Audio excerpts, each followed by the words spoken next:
As far as all that alcohol and stuff, I advise y'all not to mess with it. Old Dirty Bastard. Old Dirty was a professional thief, though, you know? He was a booster. What really happened to Old Dirty Bastard? His death was no accident. From the moment he rode in a limo to cash a welfare check, to the night he stormed the Grammys shouting, "Wu-Tang is for the children," ODB lived in chaos. I don't know how y'all see it, but when it comes to the children, Wu-Tang is for the children. We teach the children. You know what I mean? Puffy is good, but Wu-Tang is the best, okay? I want y'all to know that this is ODB and I love you all. Peace. But behind the madness, he was a man hunted by police, by the FBI, and, some say, by his own brothers. And when his paranoia finally caught up with him, it ended 2 days before his 36th birthday. This is his untold story. Rapper Old Dirty Bastard, or ODB, died yesterday after complaining of chest pains. But this rapper had a history of pain, a troubled life, of in jail. In 1995, Old Dirty Bastard shocked America. Riding in a limousine with his kids, he pulled up to a welfare office and cashed a welfare check on live television. Sometimes you just got, ooh, baby. Excuse me. For real. But you put that card in there, we got food stamps. And yo, I'm glad to get the food stamps. Wow. Fans saw it as hilarious, a wild, unpredictable stunt that only ODB could pull off. But to the public, it looked like outright fraud. His caseworker cut him off immediately, and the video spread like wildfire. Politicians even noticed. President Bill Clinton used the footage to push for welfare reform, turning a simple prank into a nationwide controversy. What ODB thought was just a joke made him look like a criminal in the eyes of the nation. To repair the damaged bond between our people and their government manifested in the way the welfare system works. We have to end welfare as we know it. From that moment, ODB became convinced the government was targeting him. People that want to call off the welfare, man, I think that's terrible. You know how hard it is for people to live without nothing. He spoke openly about the FBI watching him, about other rappers being killed, and about the possibility that he could be next. For years, people thought he was paranoid, but he wasn't.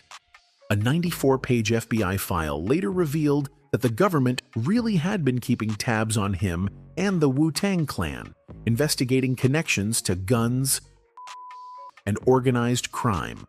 Suddenly, ODB's wild claims didn't seem so far-fetched. Even more dangerous than the FBI were encounters with local police. One night, while talking to his mother on the phone, officers fired 8 shots at him, claiming he had reached for a gun.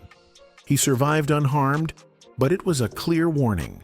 ODB was living in constant danger. Around the same time, he became the first person in California charged under a new law making it illegal for felons to wear bulletproof vests. The message was clear: he was a marked man. ODB's rebellious streak didn't end there.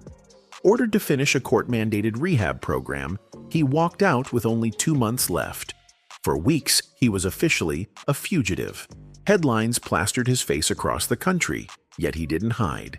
In an audacious move, he showed up at a Wu-Tang album release party, greeted by cheering fans who couldn't believe their eyes. Eventually, his run came to an anticlimactic end in a McDonald's parking lot, where he was quietly taken into custody while signing autographs for fans. By now, ODB had become more than a rapper. He was a living spectacle, a figure loved and hated in equal measure. Everywhere he went, chaos followed, and his legal troubles only grew as his fame increased. He had become the ultimate symbol of the tension between stardom and scandal, a man whose life was a constant mix of genius and danger, rebellion and attention. This period of his life set the tone for what came next. Fame would give him a platform, but it would also magnify his mistakes, making every stunt, arrest, and outburst a story for the world to see. The delicate balance between talent and trouble, admiration and controversy, would define ODB's career and lead him into the next chapter of his unpredictable life. By the late 1990s, ODB was no longer just a headline. He was a living legend, and his fame brought both admiration and chaos. One of the most famous moments came at the 1998 Grammys. The day before, ODB had helped save a 4-year-old girl from a burning car, showing a side of him few people knew. Hey, by the way, old dirty bastard helped a kid out the other day. Did you hear about this? No, what happened? You saved a little girl's life the other day, didn't you? Some girl was hit by a car. Uh-huh. Dirty lifted the car off of her like Superman. What? Yeah, he mobilized an effort to rescue this girl. Did you read about it in the paper? No. Yeah, I read about it. But the very next day, he stormed the stage after losing to Puff Daddy. With the world watching, he shouted, "Wu-Tang is for the children." It was wild, unpredictable, and completely ODB. Everyone remembered the stunt, and the image of him as a troublemaker was sealed in the public mind. Marcy, what up? Allow me to reintroduce myself. Oh man, right here. Better ask him. What up? Come on! Come on! This is the video right now! ODB's unpredictability didn't stop at award shows. His collaborations were just as chaotic. During the recording of Mariah Carey's Fantasy remix, he arrived drunk, demanded extra money, called some of the people in the studio white devils, and even fell asleep in the middle of the session. The video shoot was just as messy. He bought Louis Vuitton luggage with the label's credit card and continued demanding more pay. At the same time, he had a violent streak in the studio. He once threw LL Cool J's platinum plaque on the ground and urinated on it, leaving everyone stunned. His live performances were no calmer. ODB was famous for grabbing microphones from other performers, whether it was Biggie or The Roots. On one occasion, he fired a gun in the air at a show to calm a rowdy crowd. Fans saw it as fearless energy, but to the authorities, it was reckless and dangerous. Despite all this, his wild behavior made him unforgettable. ODB was both loved and feared. People didn't just watch him perform, they waited to see what he would do next. Fame gave him a spotlight, but it also made his mistakes public. Every arrest, every stunt, every fight became a story on TV and in magazines. The chaos followed him everywhere, and the higher he rose, the harder the fall seemed to loom. Fame was exciting, but it came with a cost. ODB was living proof that talent and madness could be inseparable. The world loved him for his genius, but his life was also a warning. Being on top did not protect him from trouble. In fact, it made him a bigger target. As his career climbed, the line between success and scandal blurred. That tension would only grow stronger, leading him into the next chapter of his life, a life filled with crime, arrests, and headline-making mischief. By the late 90s, Old Dirty Bastard had become a household name. But fame came with consequences he couldn't escape. The same wild energy that made him electrifying on stage and in the studio often led him straight into trouble with the law. Arrests, lawsuits, and violent encounters became a constant in his life, almost as regular as his music releases. Fans loved his unpredictability, but authorities and the media often painted him as unhinged. For ODB, chaos and creativity were inseparable, and life never seemed to slow down. ODB's impulsive actions made headlines nationwide. In Virginia, he brazenly stole a pair of sneakers, even though he had $500 in his pocket. In Manhattan, he grabbed a luxury watch on a whim, proving that his chaotic instincts often overpowered any sense of caution. Violence and unpredictability seemed to follow him everywhere. Even his family wasn't spared from his wild behavior. He once asked his young son to watch him get drunk, blurring the lines between reckless spectacle and personal life. Sit right there and watch me get high. He didn't basically say it, but he told me I couldn't move nowhere. just for that final moments. ODB was convicted of second-degree assault, made threats at the House of Blues, and even attacked his wife and music producers. No one could predict what he might do next. Friends, fans, and authorities alike held their breath whenever he was in public. Some even openly called him a thief. Old Dirty was a professional thief, though, you know? He was a booster. Weapons and were equally entwined with his life.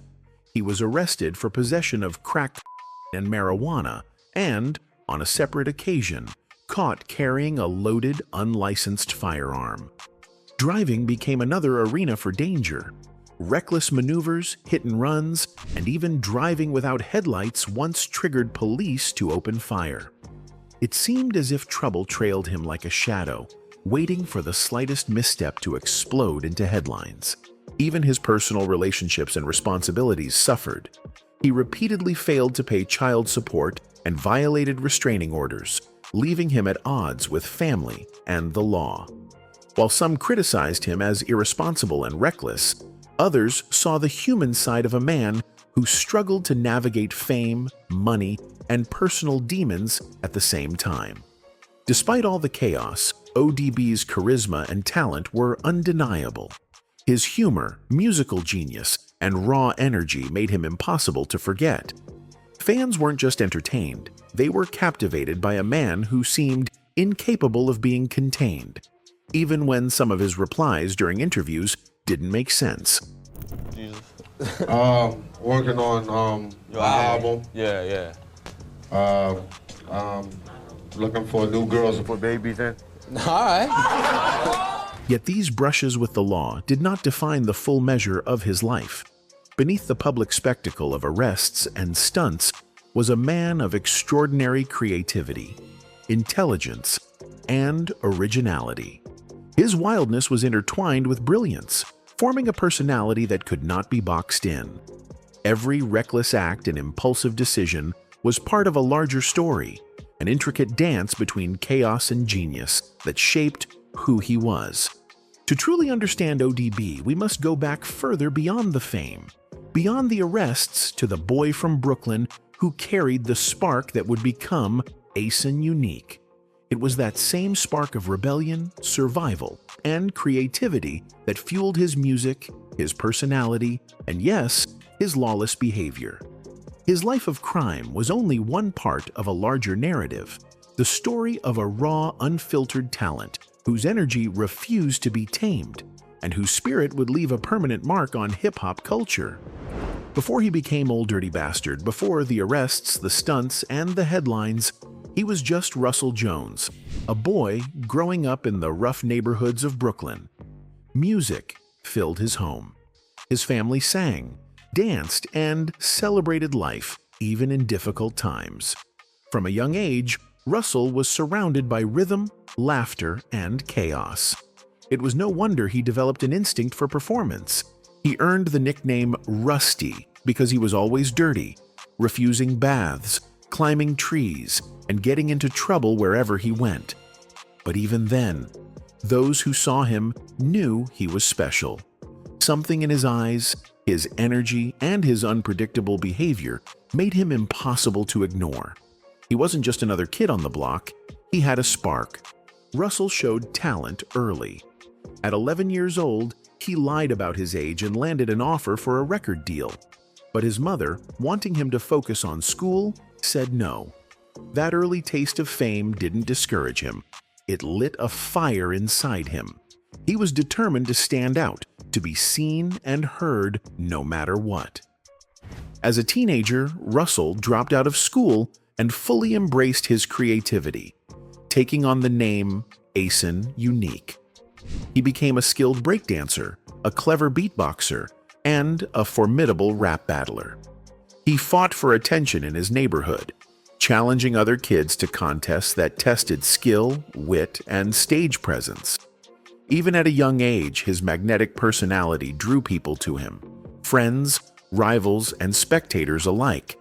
His talent went beyond physical skill. Russell immersed himself in kung fu movies, letting the philosophy and discipline of the films shape his mind. He studied the 5% Nation's teachings, learning about mathematics, history, and philosophy. These lessons gave him an intellectual edge in battles and in life. In high school competitions, he wasn't just funny or loud. He was clever, strategic, and shocking in his unpredictability. Students and competitors alike were often left speechless by his sharp wit, his unique rhythm, and his knowledge of the world. These early experiences crafted a style that had no father. Unlike other young rappers who copied what they heard on the radio, Russell invented his own flow, voice, and persona. It was raw, wild, and authentic, chaotic yet brilliant, funny yet terrifying, impossible to tame. Every freestyle, every stunt, every rhyme carried a piece of his personality. Fearless, intelligent, and untamed. Ason Unique was more than a name. It was the foundation of a legend. Everything about him, from his music to his behavior, was rooted in the lessons of his childhood: survival, creativity, humor, rebellion, and family. By the time he joined forces with the Wu-Tang Clan, he was already a force of nature.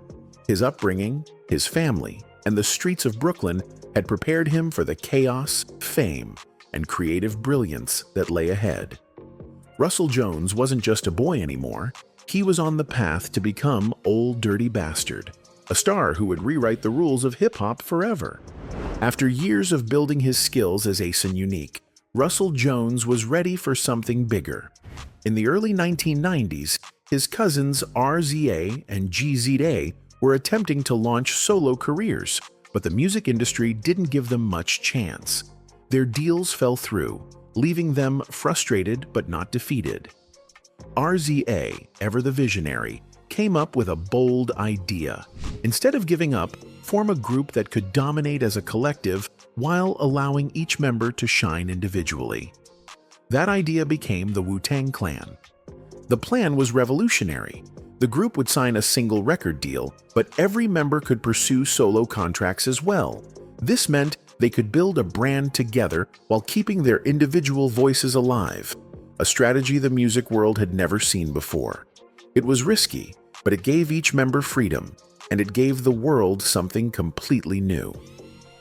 When Enter the Wu-Tang, 36 Chambers dropped in 1993, hip-hop would never be the same.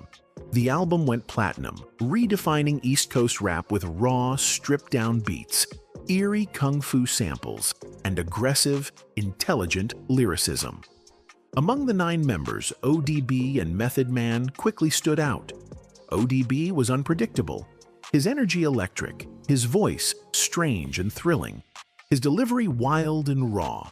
I mean, y'all know me for being raw, so I gotta keep it raw. You know, if I'm on stage and it's a good show and it's a lot of people, I might take a sip or two. You know what I mean? That's what brings the energy. He could make fans laugh, shock them, and mesmerize them all at once. In every verse, freestyle, and ad-lib, he refused to be ordinary. ODB didn't wait long to leave his mark as a solo artist. When RZA rejected a plan for him and Method Man to record a duo album, ODB signed a solo deal with Elektra Records on his own. In 1995, he released Return to the 36 Chambers, the dirty version, a record that was unapologetically his. The album cover alone, showing ODB holding a food stamp card, was a statement, bold, humorous, and brazen. The music went platinum, earned a Grammy nomination, and made ODB one of the most sought-after collaborators in the industry. But with fame came chaos. ODB refused to conform to the industry's rules.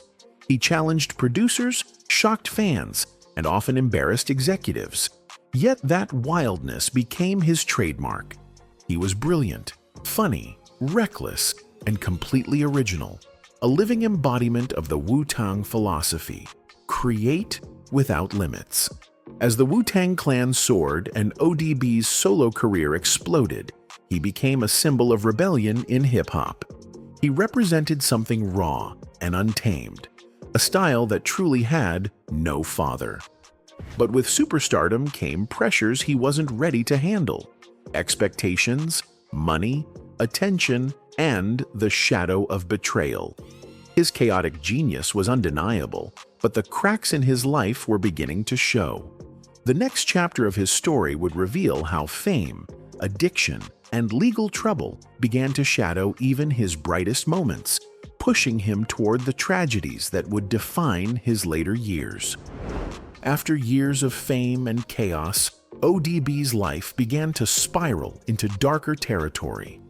The same unpredictability that had made him a star increasingly put him at odds with the law and those around him.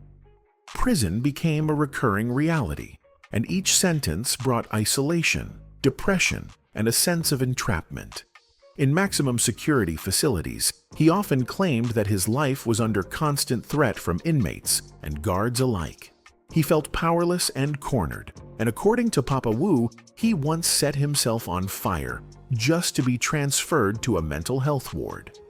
Visits were scarce, and only Method Man and RZA consistently showed up, leaving him to wrestle with feelings of abandonment and betrayal by people he had trusted. Even outside prison walls, ODB felt trapped. Wu-Tang Productions, the very organization that had helped build his career, became a source of frustration. He saw their control as a cage, stifling his creativity and independence. His fears that he would not be properly cared for after death seemed to come true when, after his passing, his wife filed a lawsuit over unpaid royalties. Fame and money, which should have elevated him, instead created distance and tension between him and those closest to him. The very success that made him a cultural icon also amplified his struggles, leaving him constantly at odds with the industry that had once celebrated him. Determined to reclaim his place, ODB attempted a comeback.